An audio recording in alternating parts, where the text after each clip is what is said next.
Merhabalar, ben Huri. Huri Metek Mutfak'ta kanalıma mutfağıma hoş geldiniz.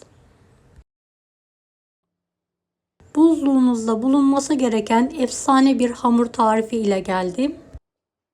Bu hamurla dilediğiniz böreği hazırlayabilirsiniz. Tarifimize hemen başlayalım. 100 su bardağı ılık sütü geniş bir kaba alalım. 3 tatlı kaşığı toz şeker, 1 paket kuru maya karıştıralım. Bir miktar un ilavesi yapalım. 1 su bardağı sıvı yağ, 3 tatlı kaşığı tuz,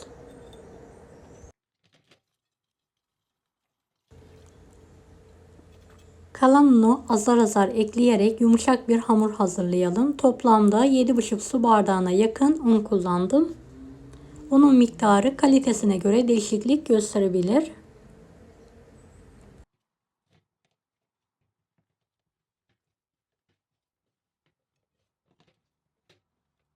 Videomu izlerken buraya kadar geldiyseniz yorum kısmına herhangi bir emoji bırakırsanız bana destek olmak için sevinirim.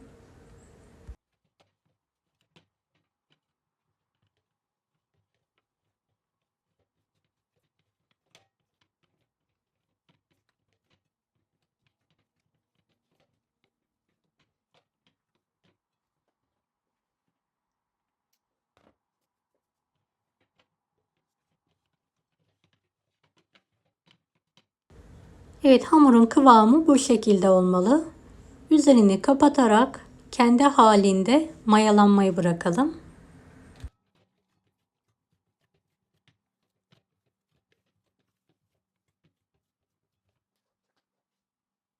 Mayalanan hamuru tekrardan tezgah üzerine alarak yoğuralım.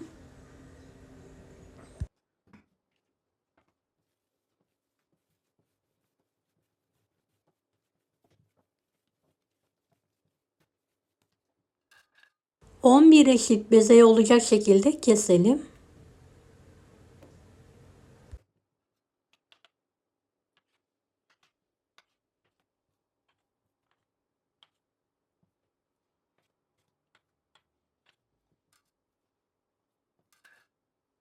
Evet, bezeleri tek tek yuvarlayalım.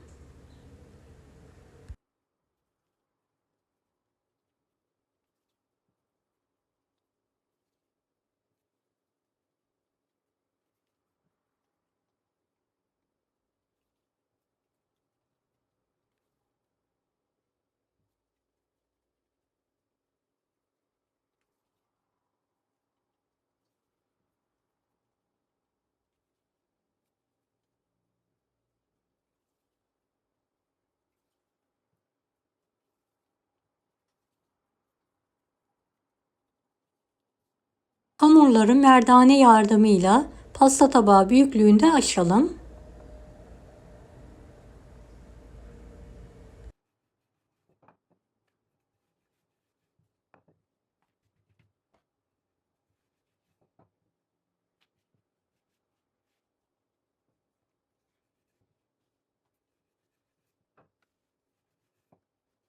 Evet, diğer hamurları da aynı şekilde açmaya devam edelim.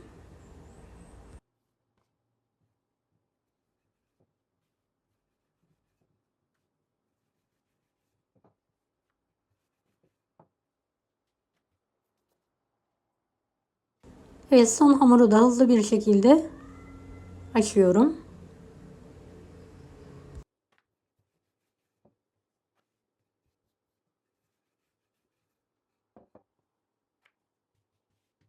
Evet, hamurlarımın hepsini açtım. Tek tek tezgahın üzerine alıyorum.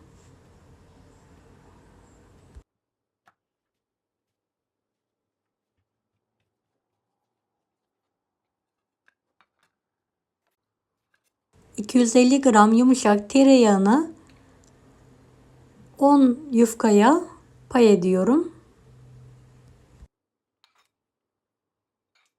Tereyağı yerine margarin de kullanabilirsiniz. Tercihe bağlı.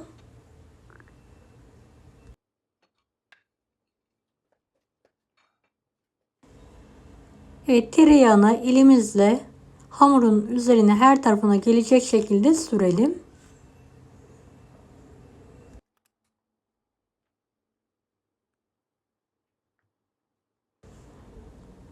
11 kat hamuru üst üste bu şekilde alalım.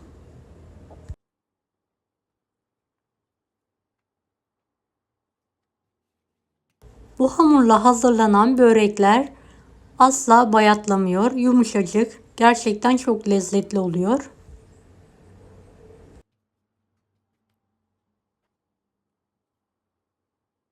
Dilediğiniz şekli ve iç harcı koyarak hazırlayabilirsiniz.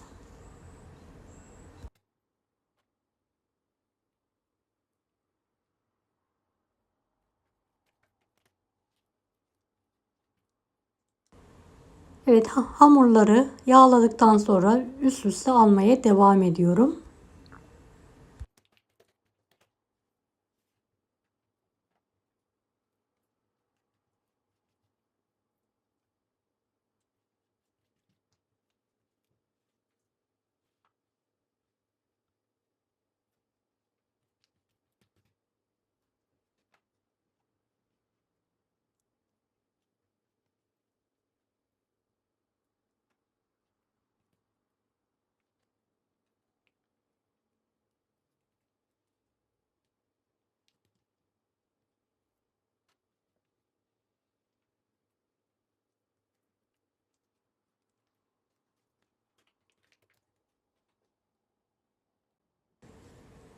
Evet, son yufkalarımı da hızlı bir şekilde üst üste alıyorum.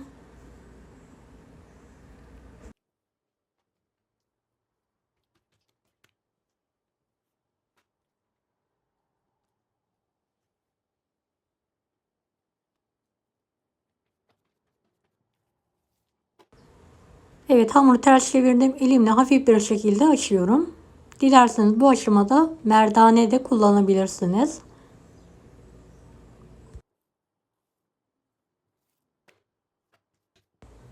Evet, açabildiğiniz kadar açalım. Hamuru kenardan rulo saralım.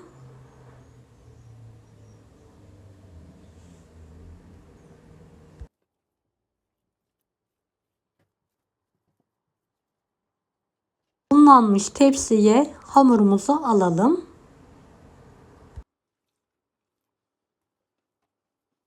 Tekrardan üzerine un serpelim.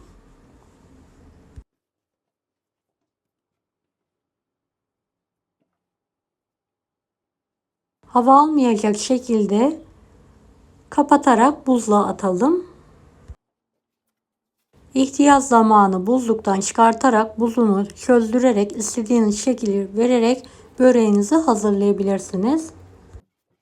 Gerçekten pratik ve lezzetli bir börek oluyor. Mutlaka denemenizi tavsiye ederim. Deneyecek olanlara şimdiden kolaylıklar dilerim. Kanalıma ücretsiz abone olmayı unutmayın. Bir dahaki videolarda görüşmek üzere. Allah'a emanet olun. Hoşça kalın. Daha farklı tarifler için bunları da izlemeyi unutmayınız.